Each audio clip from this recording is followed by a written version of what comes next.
guys, and welcome back to another video. My name's Destiny. I do all kinds of things here. And today we're going to talk about my February TBR. So it is currently January the 31st. So I literally have today left and thought we would talk through what I'm currently reading. And then we'll go into what I plan to read this month. So currently I am reading Elin Harris's Mama Dearest. This one is the third in the Yancey Braxton series. I'm super excited for this one. I've already started it. I am about 58 pages in. It's a little over 300 pages, 300, almost 400 actually. I'm just double checking. It's 378 or 387 pages. So I'm not going to be able to finish this in one day. I may if I'm off today, but currently it looks like I have to go in at 10 o'clock. So I may not finish this today. So of course I want to get this done in the month of February, but I want to go ahead and mention this. The first book on my TBR, or the first three books are on TBR are rollovers from January. I still am really excited to read these, and I do want to get them done this year. So the first one is Dust by Hugh Howey. It is the third in the Silo trilogy. The second one was actually a prequel, and this one goes back to where we ended with Wool. I was enamored with this series. I still am, and I really want to finish it. If you've never heard me talk about this series before, Wool follows, I want to say her name, I'm right, Juliet. So it follows a woman named Juliet, and she is, she becomes a sheriff of the silo she lives in. They think they're the last ones on the planet, and what's happening is the sheriff before her, like the opening prelude, I cannot say that word. I know I'm saying it wrong. Like I can hear in my head I'm saying it wrong. Anyways, like the opening chapter, you're in the POV of the current sheriff, and he locks himself in the jail cell and sends himself out to die because he's ready. He's done living in a silo. His wife has died. He's ready to go die with her, or go be with her. And like you watch him die, literally. And then you're thrown into Juliet's point of view, and you're like, wait, what is going on? It started out as a buddy read between me and my best friend, and I don't think Jessica ever finished the first one or continue the series, but I did. I love the second one, and now I want to finish the third. The next one on my list is finishing another series, and that is The King of Crows by Libba Bray. This is the fourth and final one in the Diviner series, and there is, try and double check, I want to say 547 pages in this one. All of her books are big like this, all these in this series. I listened to the other three and absolutely loved them because it sings a little creepy song to you. It was a really good ride. This one I cannot find on audio anywhere. My library does not have it. Scribd doesn't have it. So I'm going to have to physically read it, and I really want to get it done this month. If you've never heard the Diviner series, it follows Evie O'Neill. Evie is a diviner. If she holds an item of yours, she can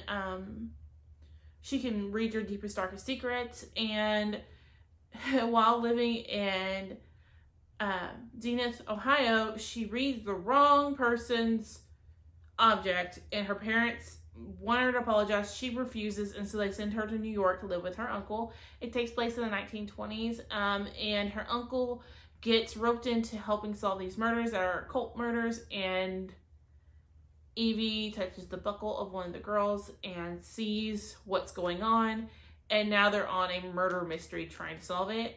It does follow serial killing ghost, which is kind of cool. If you like Criminal Minds, I think you would really enjoy the series because it does, like, each book is a different serial killer. You're trying to figure out who it is. You're not trying to like battle the same big bad through the whole series. So I want to finish that. The next one I want to finish, or I want to get read, is Babel by R.F. Kuang.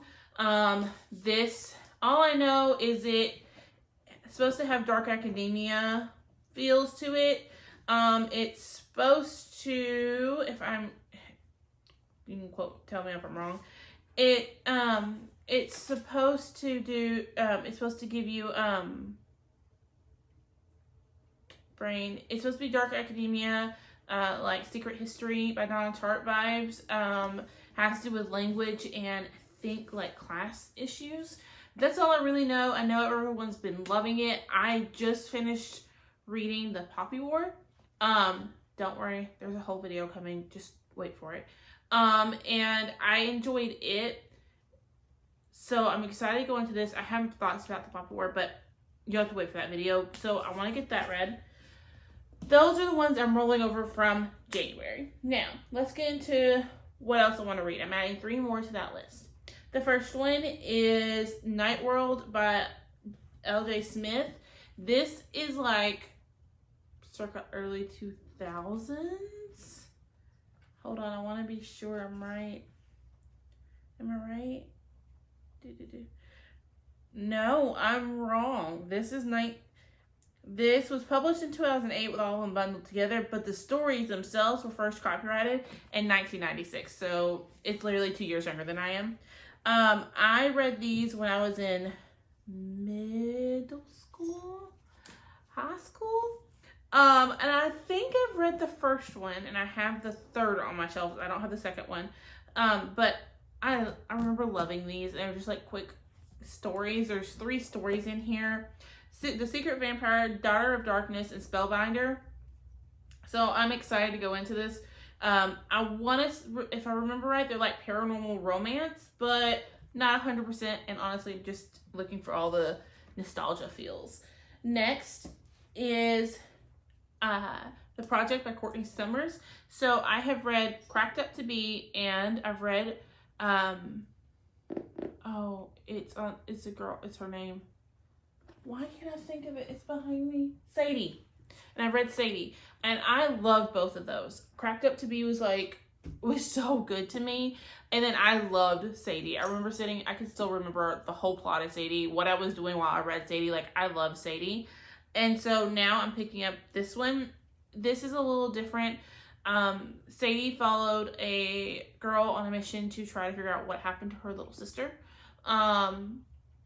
And Cracked Up to Be, you're following in the POV of a girl who's going through a lot of issues. And this one is a cult. So if I'm right, our main protagonist, her sister is in this cult and she is trying to save her.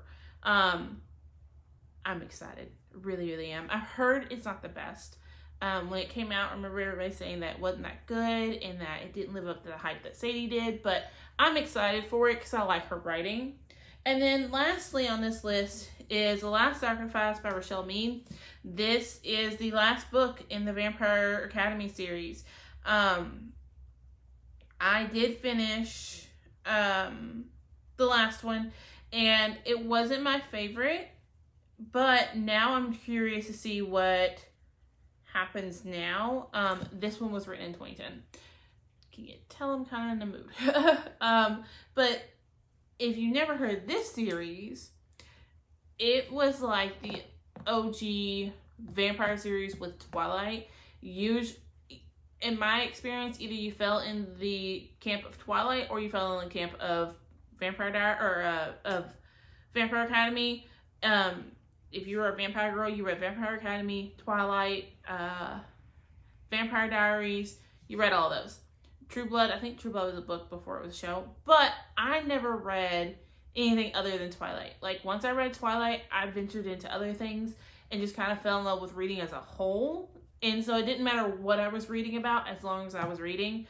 I think, if I remember right, I read Twilight and then I went into Cassandra Clare and just stayed there for a while.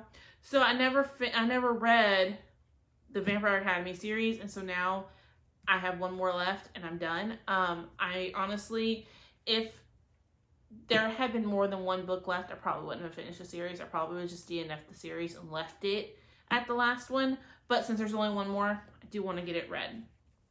So there you have it. Those are the 7 books I'm hoping to get read. Or no, 6 books I'm hoping to get read and 1 I'm trying to finish. Honestly, that's not an undoable task considering I read 16 books last month. So, or this month. So it's not an undoable task. It's very, very doable. Some of them I probably can find on audio if I look hard enough. So yeah, I hope you enjoyed this video. As you can hear, it's starting to, I don't know if it's raining or if everything's melting outside, but I hope you all have a great day or night wherever you're at, and I'll see you on my next one. Bye, guys.